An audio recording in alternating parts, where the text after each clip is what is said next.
Somewhere in the Pallamu district of Jharkhand, four friends from Kolkata attempt to escape the mundane drumming and muttering of city life. Their time, meant to heal and soothe, spirals into a jungled carnival of rejection, theft, bribery, assault, and rape. 55 years after its international premiere at the 8th New York Film Festival, a 4K restoration of Satyajit Ray's Days and Nights in the Forest from 1970 premiered at Festival de Cannes Classic, spearheaded by Wes Anderson and World Cinema Project. As a Bengali Texan, the oeuvres of Anderson and Ray feel like my two halves, so I felt a cardiac urge to go see the re-release in theaters. Is some jerk making your life miserable? Mosh pits and bare chests.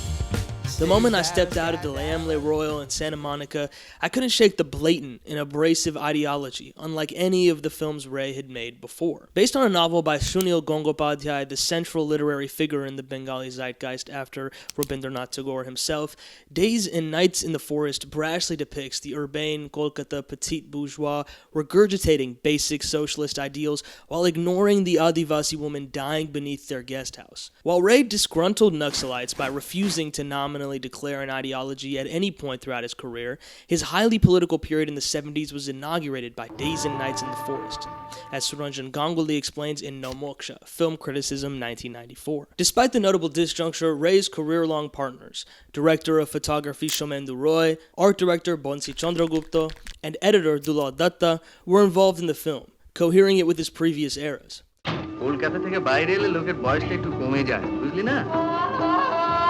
The four central characters epitomize universal archetypes: Ashim, leader; Sanjoy, nerd; Hori, jock; and Shekhar, jokester. While these men narratively propel the film, it's the women who steal the show. Sharmila Tagore, Simi Garewal, and the much less famous but equally powerful Kaberi Bosch excel, shaking the epistemological ground on which the men try to stand. The film is a Midsummer Night's Dream twisted into a quarreling present. As Anderson summarizes in his announcement of the restoration, Days and Nights in the Forest is a clash between castes and sexes, urbans and rurals, selfish men and women who see through them.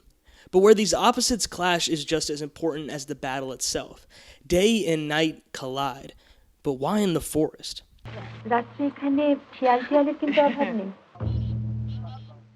As someone raised in America on an abundant diet of Vedic, Puranic, and Renaissance stories from India, I accepted the hegemonic notion of a lush yet uninhabited jungle available for Brahmanical spirituality without even realizing it. The film, therefore, became all the more pungent to me. Far from regenerative or untouched, the forest is shorn of its flora and fauna, just as corrupted by money, drink, and urban sprawl as the city dwellers hunting for inner peace. Ganguly. The misalignments between our protagonists' Sapathia-sized expectations and their reality culminate in Ray's great unmasking. The forest cannot be what we've been told. It is grounded in a vision of classical Hindu society that seeks to make bare. And further, after British Raj, the mythos of the forest became mediated through modern Western notions of land ownership and metropolitanism. While Shekhar tries to convince his buddies not to shave, they soon find that they're surrounded by women for whom they wish to present themselves cleanly. Hori has been upset in his masculinity, and the spurned servant exacts his revenge just as Hori assaults the Shantal woman Duli. Sanjoy may rattle off names like Mao and Marx, but he's still just a, quote, good Bengali boy. The kingdoms of the Ramayana and Mahabharata have been replaced with the skyscraping metropolis of Calcutta, but the attitudes are the same.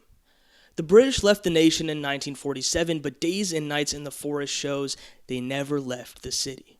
Indian girl sleeps above the temple, planning to run away.